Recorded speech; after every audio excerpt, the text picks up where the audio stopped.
Talk 7, the cultural and ethical enrichment in light of Chinese modernization. Dr. Zhang, in the last talk, we talked about the alleviation of poverty. Here refers to the material poverty. Actually, or besides the battle against material poverty, there's also another battle against spiritual impoverishment. Could you explain why? Very good question. I would say it's kind of easy to support the enemy of material poverty, but by contrast, the cultural and spiritual impoverishment often goes invisible. Invisible, but That's probably it is everywhere.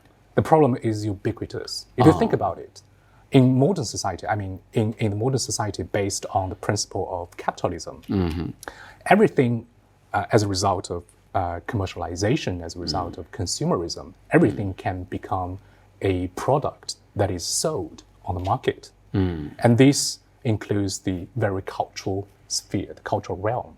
Including the spiritual life. That's right. The cultural activities, the spiritual activities, actually are turned into the cultural industry. Okay, very much marginalized. Right. It reminds me that kind of over-commercialization. Everything could be possibly commercialized in the spirit of capitalism. And this subject has been well and deeply explored in the contemporary modern philosophy. That's right. And also we talk about there's a kind of sense of emptiness for life. Right. And because people's life, when we human beings are fully devoted to, let's say, spirit of capitalism, when people's life has been overwhelmed by the spirit of capitalism, the pursuit of material needs, actually we sacrifice the best part of our life, the spiritual life. And in this sense, human beings fall into the trap of capitalism, has been turned into, instead of human beings, we have been turned into machines. So in this sense, the kind of sense of emptiness has been a very ubiquitous social phenomenon in the modern society. That's right. So to some extent, we can even say that commercialization in most cases will lead to vulgarization of the culture. Vulgarization. Right. Yes, because the high spiritual life has been eliminated and replaced by the pursuit of material needs. And hence the invisibility of the cultural impoverishment and the necessity of the battle against it. In order to develop the human beings in a well-rounded manner, we have to take into consideration both the material dimension of human development and also the cultural, the ethical, the spiritual dimension. It's kind of all-round development Right. of human nature. Right. Human beings have multiple needs. There's the material need. We need the food, clothes, shelter. But then there's the spiritual need. We need nourishment for the mind, for the spirit, or to use a more abstract term, for the soul. We must have an interpretation, a cultural and ethical interpretation about the value of life. That's why you live in this world, what kind of life you want to lead spiritually. Right. So, of course, the material development is the very basis of the spiritual development. But then there cannot be understood separately. Right. And They are complementary. They're complementary. In fact, if you think about it, when people feel happier by developing this rich spiritual life, they can actually be more correctly guided by moral principles and value systems, and this would contribute to economic development. Oh yes, absolutely. When, let's say, even in a company, when a group of people, they are enlightened by kind of spirit, it's kind of religious power.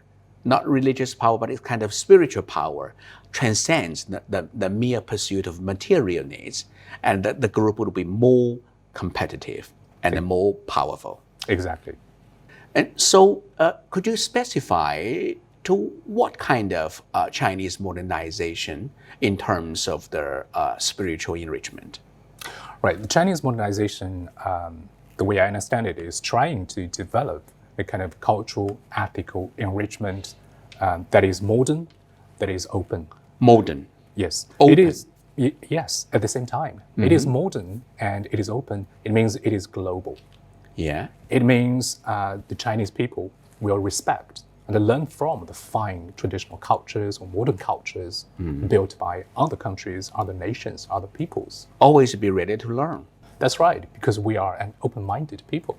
And this also means the Chinese people, in building this cultural spiritual enrichment, will continue to support and to endorse and to advocate the shared human values, the shared values for the entire humanity, like justice, fairness, democracy, freedom, etc. Well, it includes a lot of value elements, actually. And also we can see that the Chinese people always keep a very humble attitude and always ready to learn.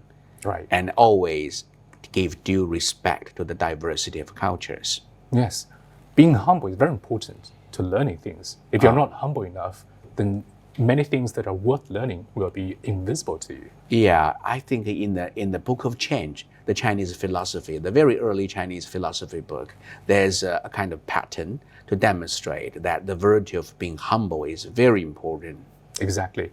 And you mentioned the Book of Changes, an iconic masterpiece of the traditional Chinese culture. It reminds me of another feature of the spiritual, cultural, ethical enrichment of the Chinese modernization. That is, it has to be national, it has to be traditional, or it has to inherit and incorporate into itself the finest features of traditional Chinese culture. Yes, as we have emphasized, it must be an integration between the modern, between the contemporary thoughts and ideas and the fine traditional Chinese culture. Yes. So what are the specific contents? Well, in terms of the contents that we can draw on from traditional Chinese culture, I can give you a very long list. Yeah, of the great ideas and the principles accumulated by the Chinese people, over this more than 5,000 years of history.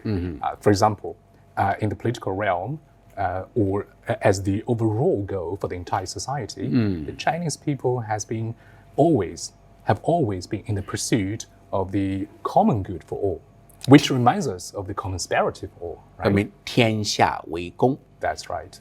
And then in the political realm, the Chinese nation would regard the people as the very foundation, the basis of the country. 民本思想. That's right. Only when the people are living a good life can the country thrive. Yeah, 民为邦本. Right. And then speaking of the relationship between man and nature, the traditional Chinese culture emphasizes that we should aim for the harmony between humanity and nature. And then we will come back to this theme later. I mean, 天人合一. That's right. Oh, it's a very fundamental philosophical concept in Chinese fine culture. That's right. Yes. So it seems that it's really, really very important for any culture, any nation in today's world to establish and identify kind of cultural identity. Do you think it is very important? Of course. Cultural identity, perhaps one of the most important things for modern world. I mean, for any individual or for any people, any nation, without this cultural identity or a clear awareness of his own cultural identity, he would be living an empty spiritual life. It applies to any individual and any nation that is disoriented without a clear sense of the direction it is going. Oh, so that is why that intercultural communication is very important.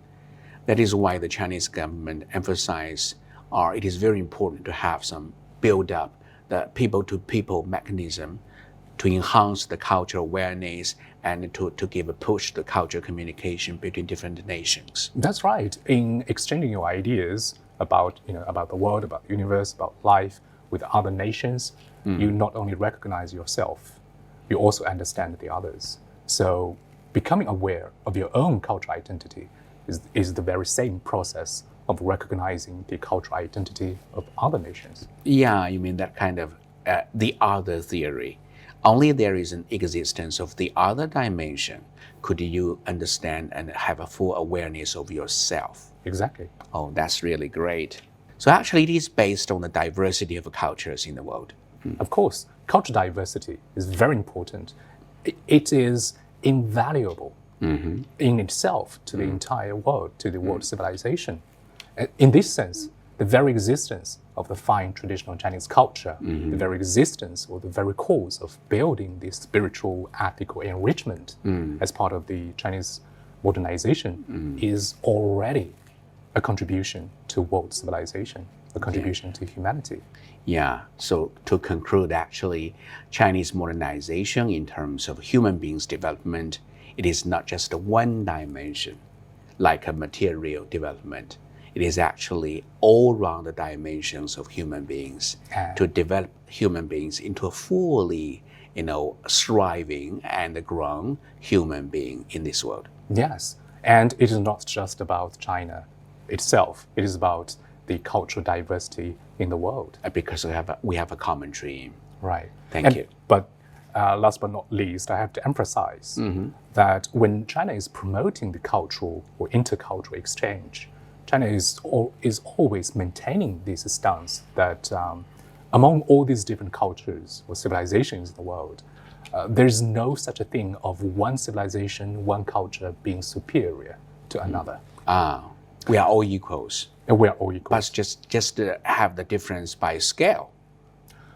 By the scale or by the specifics, but fundamentally, there is no one being superior to the others. Yeah, that's a very important key point, because it will really help to establish a world to be shared and to be filled with mutual respect. Exactly. As President Xi puts it, we have to work to allow cultural exchanges to transcend estrangement and to promote the mutual learning to transcend the clashes between civilizations and to achieve coexistence to transcend feelings of superiority. So you see that the culture and ethical enrichment is not only, let's say, it's quite beyond the spiritual enrichment. It's actually being invested with a lot of a huge abundance of, let's say, culture and political elements for us to explore in the future. That's right. Thank you very much.